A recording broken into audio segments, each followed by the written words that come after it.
할렐루야. 참 기쁘고 반가운 이 새벽 기도 시간, 우리에게 주신 하나님의 말씀을 은혜를 받는 시간, 우리 모두 하나님께 감사하면서 하나님의 말씀에 은혜 받읍시다. 살롬으로 인사를 드리면서 마태복음 강해 설교를 14장 22절부터 36절에 있는 말씀을 드리겠습니다. 이 말씀은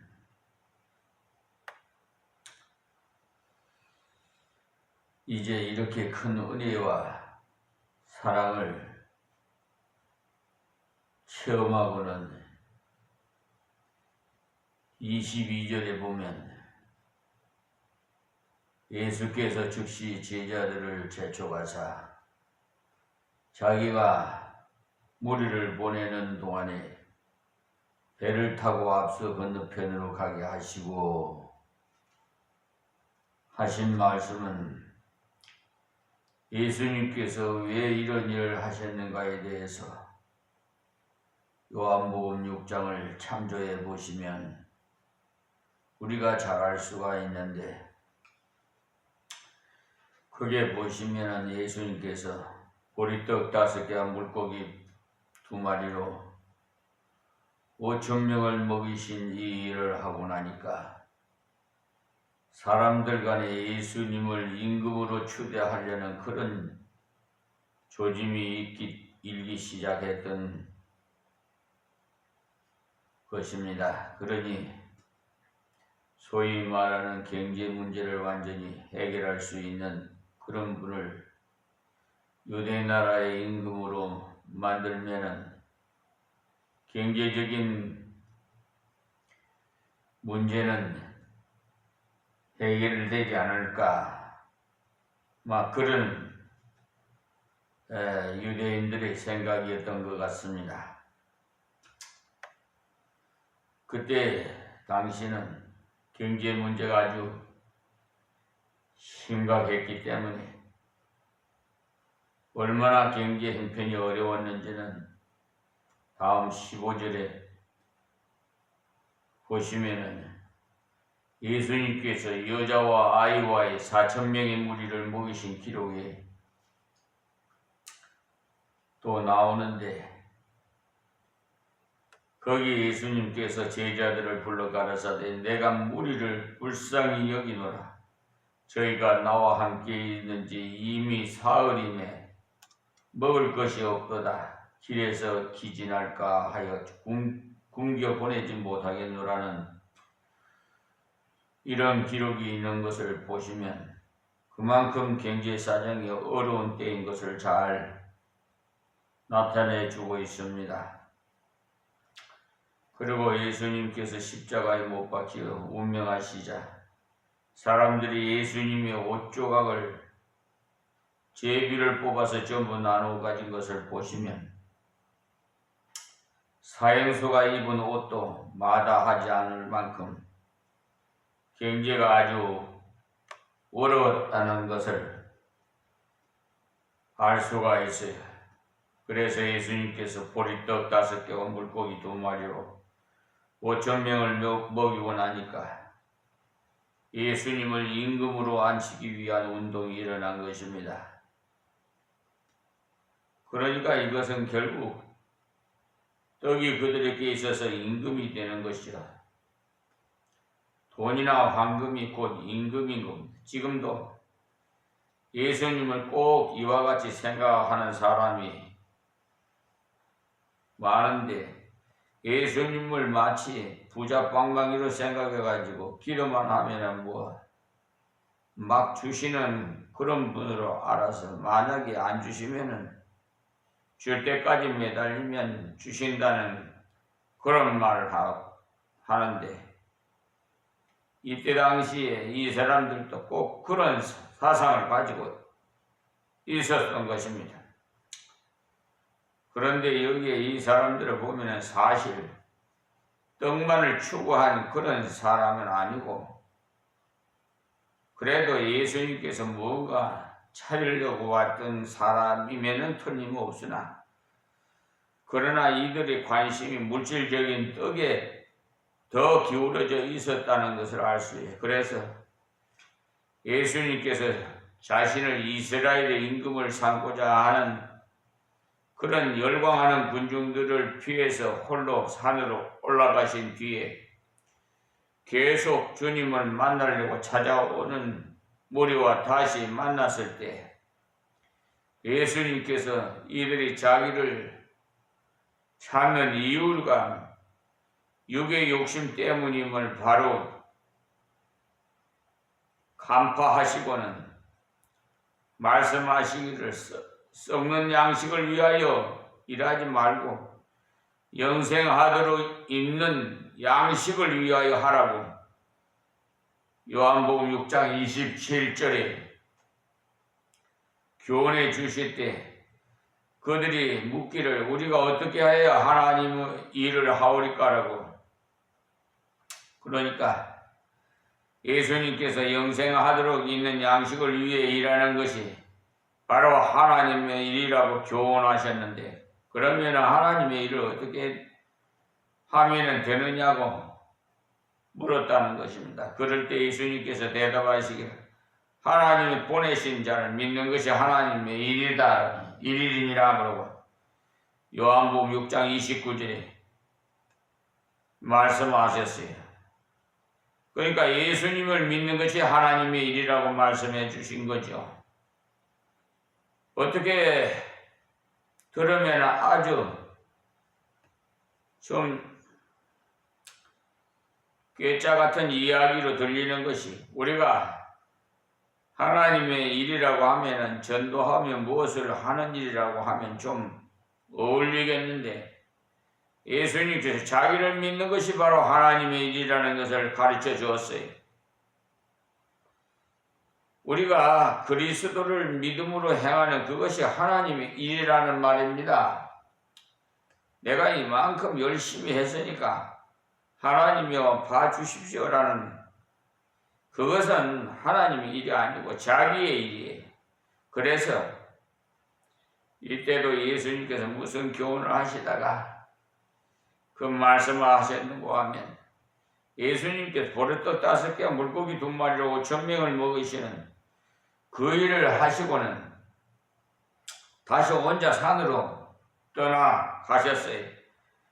그리고 제자들이 바다에서 풍랑을 만나서 어려움에 처해 있을 때 예수님께서 바다 위로 걸어오셔서 제자들을 건져주시고 이제 다시 가버나움으로 가서 바다 건너편에서 무리와 만났을 때 또다시 몰려 무리들을 향해서 예수님께서 책망하시기를, 너희가 나를 찾는 것은 표적을 본 까닭이 아니요 떡을 먹고 배부른 까닭이로다라고. 여기에 표적을 본다는 것은 무엇이냐? 곧 당신은 하나님의 아들이십니다 라는, 예수님께서 하나님이 보내신 메시아로 발견하려는 그 표적을 보기 위해 온 것이 아니라 떡을 먹고 배부른 까닭이로다 라고 그렇게 책망을 하신 겁니다. 그러니까 이 사람들은 그때 예수님께서 육신의 떡 문제를 해결함으로 예수님을 임금으로 삼으려고 했다는 것입니다. 그러니 이 사람들에게는 결국 이 떡이 임금인 것이죠. 지금도 예수님을 이런 식으로 믿는, 따르는 사람이 참 많은데, 예수 믿으면 복 복 받는다. 예수 믿으면 돈이 잘 벌린다. 예수 믿으면 자식이 잘 된다. 그런 것을 얻기 위해서 믿으려는 분들이 많습니다. 그것은 바로 갓바위 밑에 가가지고 빌고 절하면서 무엇이 이루어진다는 사모니즘과 똑같은 원리로 예수를 믿는 거예요. 지금 이 한국교회에 이 어느 교단이라고 제가 지목하면 또 섭섭하실까봐 제가 말씀을 안 드리겠습니다만, 이런 사마니즘이 있는 그런 똑같은 교단이 있어요. 저런 십자가를 우상화하고 성경책을 우상화하고, 어떤 사람은 유언할 때 자기 관 속에다가 성경책을 넣어달라고 하는 그런 사모니즘의 믿음을 가진 자들이 있다 이 말입니다. 사실 대한인수교 장로교 합동총회에서는요, 십자가도 저거 걸지 않도록 해요. 왜냐하면 그 십자가를 우상화하기 때문에, 사실 저 십자가를 걸어놓는 이유는요, 교훈시키기 위해서, 가르치기 위해서 걸어놓습니다. 저도 저 십자가를 깨물라 하다가 가르치기 위해서 걸어놨어요. 뭐냐면 십계명에서 사계명까지는요, 하나님과 나와의 관계니까 위에 하나님이요, 제일 밑인 나여, 하나님과 나와 관계가 똑발라야지 삐뚤어지면 안 돼. 그리고 수평선동 가로지기도 똑같잖아요. 그 뭐냐? 나와 이웃이에요. 그러니까 부부도 가장 가까운 이웃이 부부예요.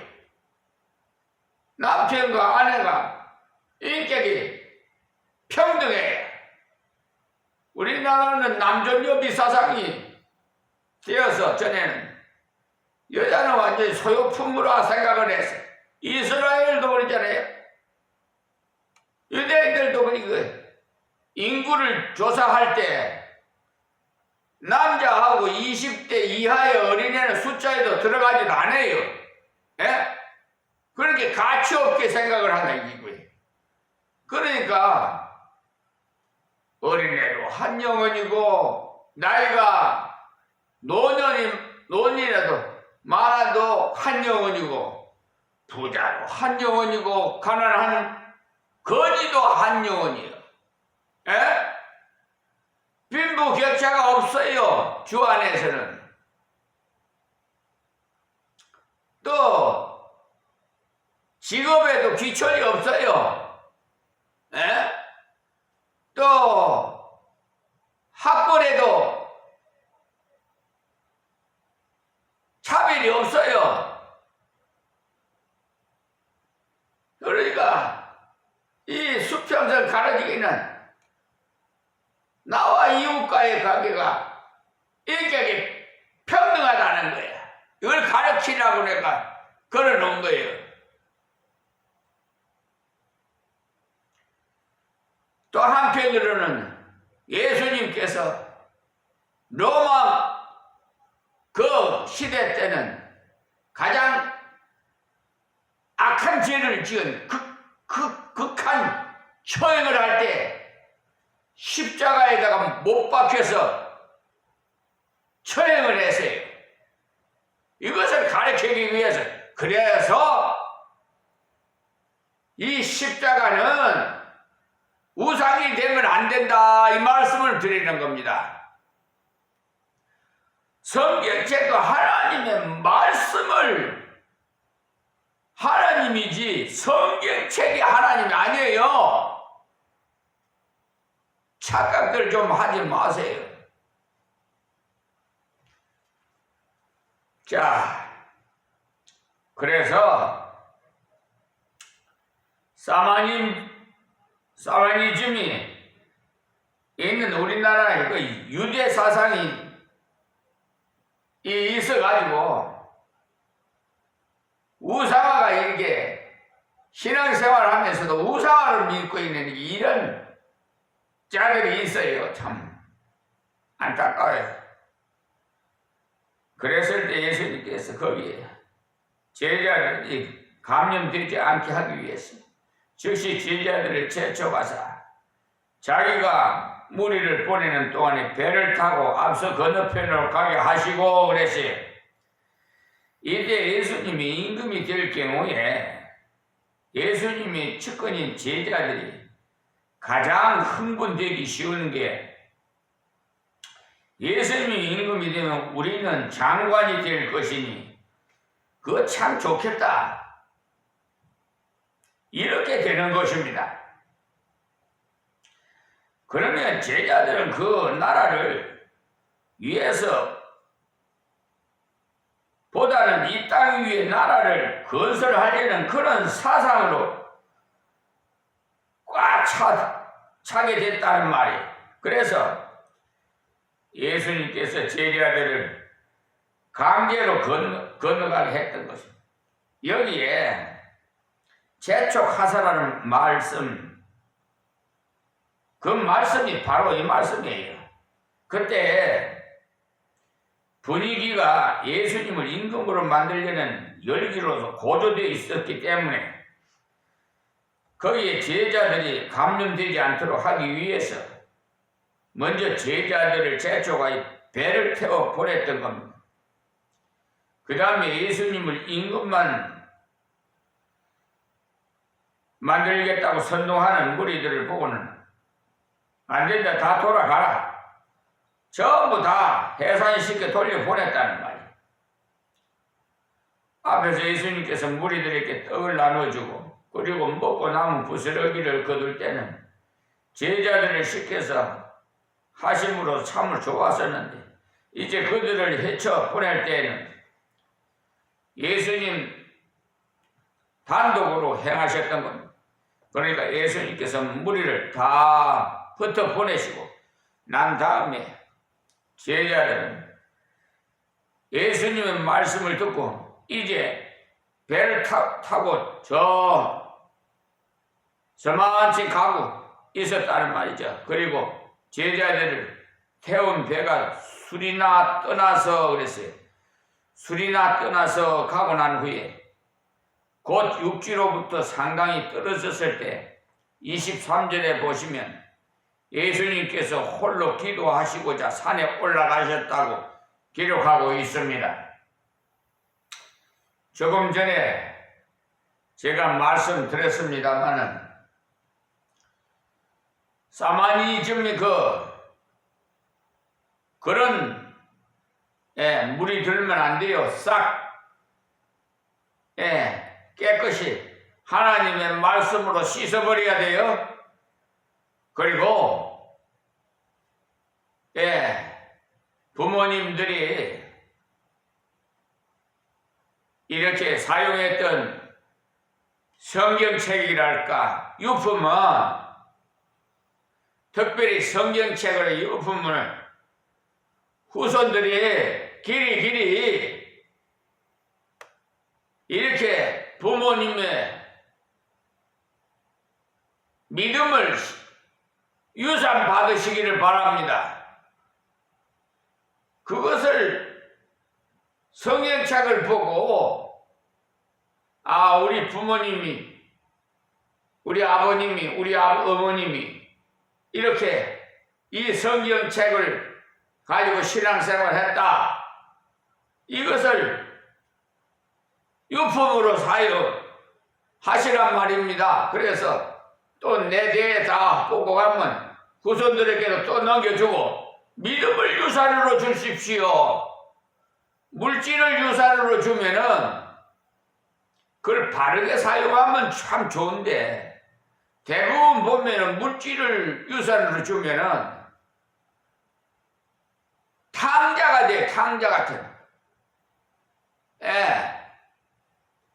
그냥 믿음을 유산으로 주면은 그것이 놀라운 하나님의 복을 누릴 수 있어요. 아주 유명하고 훌륭한 하나님의 자녀가 될 수 있어요. 인물이 될 수 있다 이 말씀입니다. 유념해 주시기 바랍니다. 그러니까 성경책에는 부모님이 사용하던 것은 유물로 잘 사용하셔서 간직해서 훼손되지 않도록 잘 사용하시다가 또 후손에게 유산으로 넘겨주십시오. 23절에 무리를 보내신 후에 기도하러 따로 산에 올라가시다 점을 매 거기 혼자 계시더니, 그러니까 이 예수님께서 홀로 조용히 하나님과 교제하기 위해서 산에 올라가셨다는 말씀입니다. 이것을 보면 우리가 봉사하기 전에도 하나님과의 깊은 교제가 필요하고요. 그리고 하나님을 위해 역사하고 난 다음에도 하나님과의 조용한 기도가 필요하다는 것을 알 수가 있습니다. 이렇게 예수님처럼 신앙생활을 해야 돼. 본을 이렇게 보여주시는 거예요. 너희들도 이렇게 하라. 우리가 항상 하나님과 교제를 하고 난 다음에 봉사를 해야만 그 목적과 방법에 있어서 동일하게 하나님께서 원하시고 기뻐하시는 이른바 영광을 하나님께 돌릴 수가 있는 겁니다. 그러니까 우리가 봉사를 통해서 하나님께 영광을 돌리는 그 목적을 바르게 성취하기 위해서는 그 과정에 있어서도 역시 하나님의 방법을 사용해야 하는 것입니다.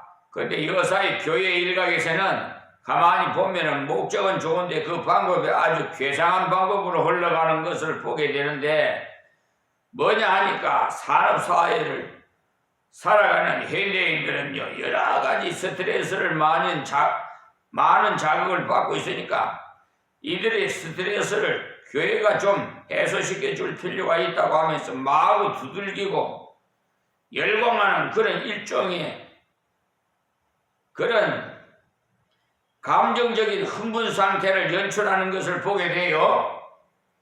그러니까 대단히 흥분하고 시끄러운 열정을 나타내면서 광란에 가까운 종교적 흥분 상태를 유발시킴으로써 신앙심을 일으켜 보겠다는 겁니다. 그러나 그것은 결코 옳은 방법이 아닙니다. 그것은 사람들에게 감정주의에 영합하도록 하는 것이지 하나님께 굴복하도록 만드는 것이 아니에요. 그래서 여기 하나님의 아들이신 예수님의 봉사하시는 모습을 우리가 주목할 필요가 있어요. 예수님께서는 하나님의 방법으로 일하시고, 그리고 다시금 하나님의 방법으로 계속해서 일하시기 위해서 그런 무리와 제자들을 보내고 난 다음에 조용히 하나님과의 교통의 시간을 가졌던 것입니다. 왜냐하면 예수님께서 이 땅에 오셨을 때는 그도 역시 육을 입고 오셨기에 우리와 똑같이 시험도 받으시고 유혹도 받으셨으나 단지 죄는 없으셨다고 히브리서는 기록하고 있어요. 히브리서 4장 15절에. 그러므로 예수님께서 이 땅 위에 계실 동안에 하나님의 뜻을 온전히 이루시기 위해서 간절히 하나님께 기도하셨던 겁니다. 그러니까 우리가 하나님의 능력을 체험한 후에도 계속해서 하나님께서 주셨다, 하나님께서 함께 하신다, 하는 이런 사실을 깨달으면서 일해 나가는 은혜로운 역사를 시작하려면은 거기에는 반드시 자기 부정과 더불어서 하나님과의 교통이 필수적이라는 사실을 기억하십시오.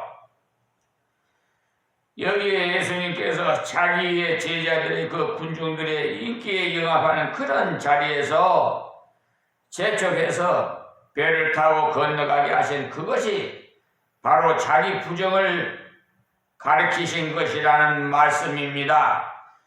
왜냐하면 이때 예수님의 인기가 연일연야 상승세를 타면서 예수님을 임금까지 만들려는 그런 분위기에 제자들이 한껏 젖어들어서 좀 더 거기에 머물면서 즐기고 싶은 그런 때 예수님께서 사정없이 그들의 과된 망상증을 깨뜨리시면서 너희는 건너가라 그렇게 하셨다는 말씀이에요. 그러니까 너 자신이 좋아하는 그것을 내버리라.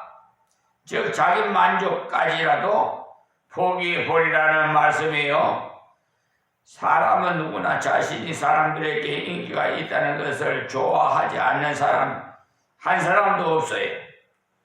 조금 심하고 조금 덜 심한 정도의 차이는 있을지 몰라도 인기에 영합하기를 다 좋아하는 것 사실이.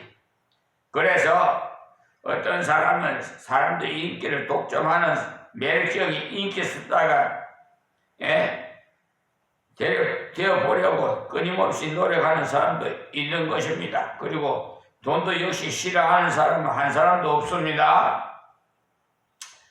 사람에 따라서 표면적으로는 노골화시켜서 그런 정도의 차이가 있을 뿐이지 돈을 다 좋아하는 것은 사실이지 않아요. 때문에 하나님 앞에 서 있지 아니하면 하나님께 기도하지 아니하면 자연히 돈과 인기의 그 의존도는 그만큼 높아져서 우리의 그 생활 전반에 막강한 영향력을 가하게 되는 것입니다.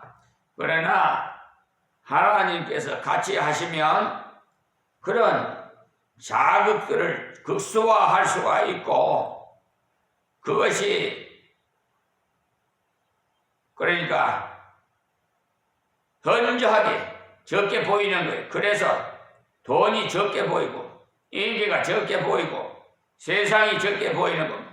그러니까 그 영향권에서 완전히 벗어남으로써 그것이 전혀 안 보이는 것이 아니라 좀 적게 보이는 것이.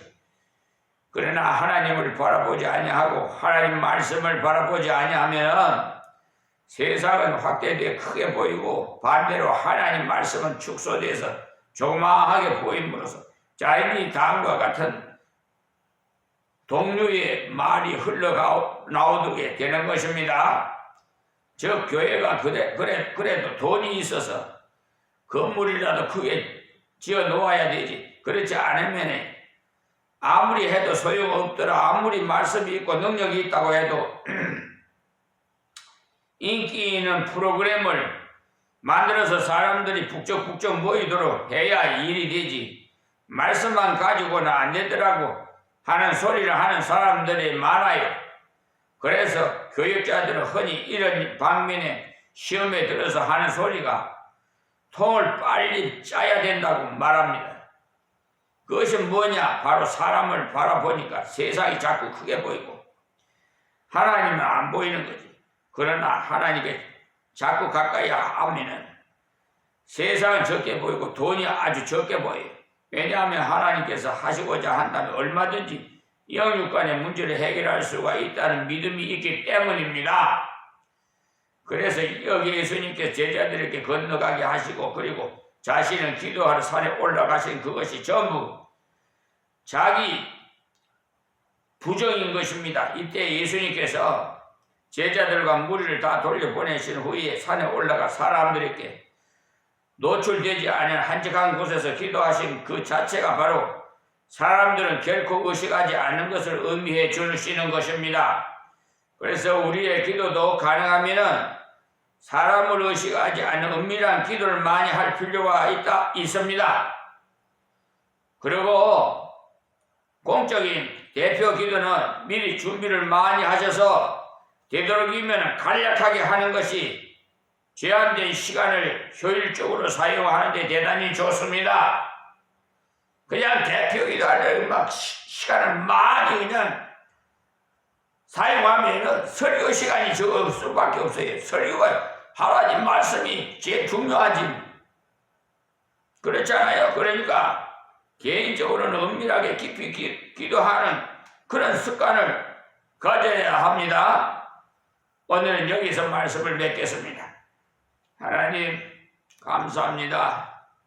이 비천하고 부족한 종이 하나님의 은혜로 주신 말씀을 증거하여 싸우니 귀 있는 자는 다 듣게 하옵소서. 듣는 자마다 복이 되게 하옵시고 하나님 말씀대로 순종하고 모든 영광을 돌릴 수 있도록 도와주시옵소서. 또한 우리 모두가 한마음 한뜻으로 합력해 선을 이루는 우리 믿는 하나님의 백성들이 다 되게 하여 주시옵시고 방황하는 저 이방인들 불쌍히 여기시고 구원해 주시옵소서. 특별히 기득권 세력을 가진 사법부의 법관들을 다 아버지 하나님 자성찰시켜서 어려운 재판을 하고 어려운 처분을 할 수 있는 특정직 공무원이 되게 하여 주시옵시고 잘못된 판결을 했던 사람도 다 회개하고 헌법 제103조를 의해서 준수하는 그런 법관들로 거듭나게 하여 주시옵소서. 예수님의 이름으로 기도하옵나이다. 아멘.